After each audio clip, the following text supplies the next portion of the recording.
ABC Western Plains, Jess Maguire here with you. It's almost 20 to 9. The cleanup and the repairs are continuing after multiple flood events last year across the Western Plains. In Dubbo, councils have recently received an assessment from a structural engineer which has recommended the Sir Roden Cutler viewing platform will need to be demolished following the successive flooding events.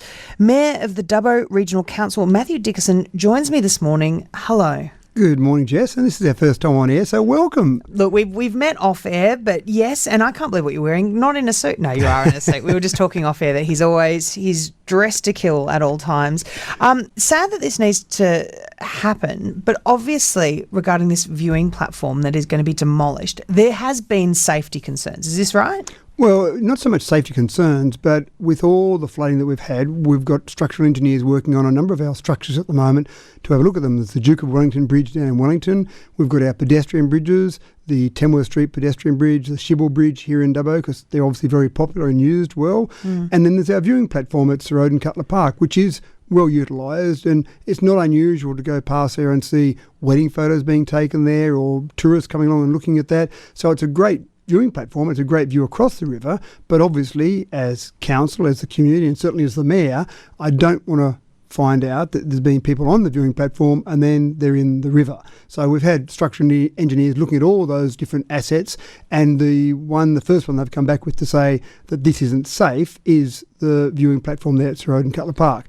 And it's not so much it's the viewing platform that's been damaged by the rain, it's been the riverbank where the posts go down into the riverbank to support the viewing platform. So the timber, the structure itself seems reasonably okay, but it's not much good if that's all fantastic, but what it's going into is not able to support it.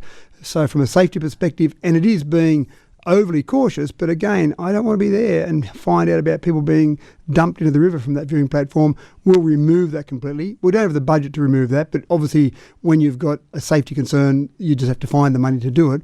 We've got no specific plans to replace it at this stage, but again, that'll be something we'll look at in the future because it has been a popular area, and we've got a concrete path that goes down to it at the moment, so it'll go to nowhere after we remove it. But again, we'll look at that, and it has been so popular, we'll look at whether we replace that or whether we put more viewing platforms along the river. But that's not in this part of the announcement. This part of it is really just we're going to remove it. Right, okay. And when will the demolishing works be completed?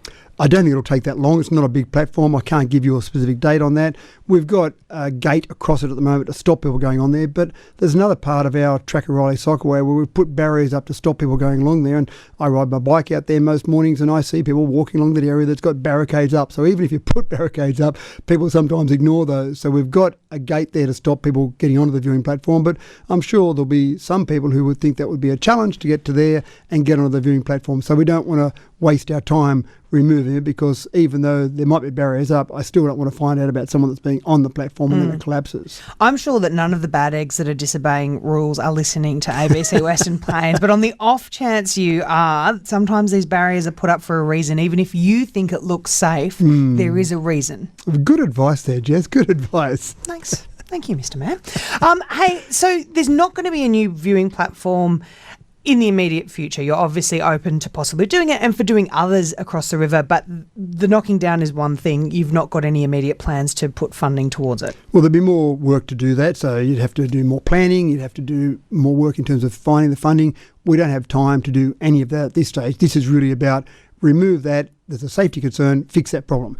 Then the next problem in terms of, hey, we should have more viewing platforms, well, then we can look at that. And then you start to analyse it. Just because there was a viewing platform right there, is that the best viewing platform along the river? Maybe it was, maybe it wasn't. So if you're going to go and build a new one, let's look at that. Let's look at the types of construction. Are there better types of construction now? Because you can guarantee that there are going to be more flood events in the future. Is that spot just right on that turn there as the river comes around? Is that the best spot? Are there different construction methods to be used going forward? How long was the platform up for? 1994 it was built, so it's been up there for a reasonable length of time. But again, when you build infrastructure, you'd hope it'd stay up more than 30 years, for example. You want it to be there for many more years than that. Having said that, there was a bridge that we've just replaced in Wellington. There's a pedestrian bridge we've just replaced, and that was built back in about 1980. So it had been up for 40 years, and then the old one was time to be replaced. It hadn't been used for a few years. Again, safety concerns there. Well, speaking of Wellington, and you did mention earlier when you were saying that you're getting the engineers to assess a lot of areas around the Dubbo Regional Council area. What's the latest on the riverbank near the Duke of Wellington Bridge? So that's part of that assessment. So there's two parts to that.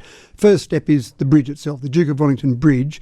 Is it structurally sound? Now, when I look at it, well, it looks fine. Let's put some people on there. Well, it's probably not the right way to go about it. Let's get some engineers. Don't kick it and approve it. That's right. Let's get some engineers to have a look at it and make sure that's safe. But even if that's safe, well, you can't access it because the riverbank has been eroded there. And then we resolved at our last council meeting to go forward. We have a number of options there to go forward and look at some options in terms of, do we fill all that back in so that you can access it again and make it safe and basically reinforce that riverbank? Well, what's the cost of that? Do we make it so that it's just going to be a pedestrian bridge so we can have access to it? Do we have it so you can only access it from one side? So it's a fishing platform, for example.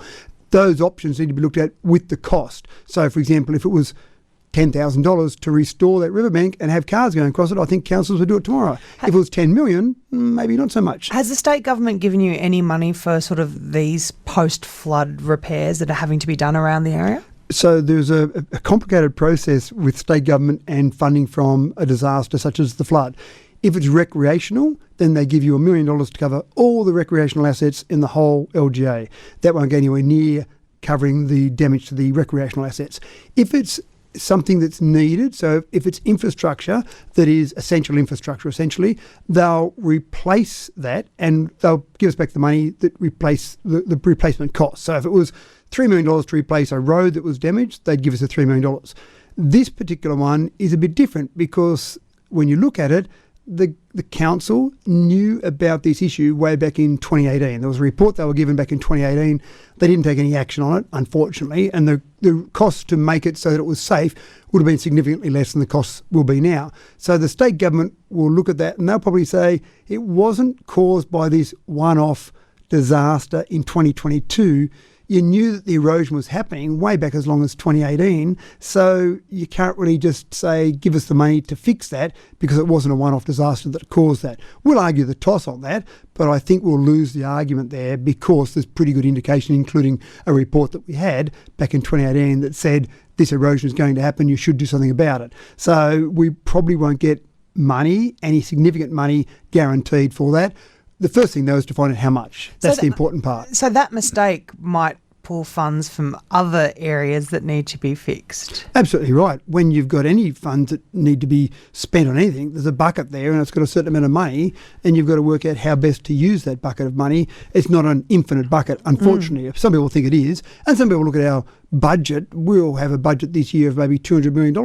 And for many people, $200 million is infinity. You can't grasp that amount of money when you're looking at your home budget. So it's infinity, but it's not. That money is spent across 7,500 square kilometres, 2,875 kilometres of road network, for example, is one of the simple things we spend a lot of money on. So that money gets stretched very thin. Matthew, I'm just worried about that mistake. That was a costly mistake, not working on the bridge back in 2018 when they got the report, and now it's going to have some real ramifications for other areers in the. Are you feeling a little bit frustrated? Well, it was disappointing, I suppose, more than anything else. They actually held a workshop at the beginning of 2019. They had held a workshop to consider that specific report, and the decision out of that workshop was no decision, which is a decision in itself.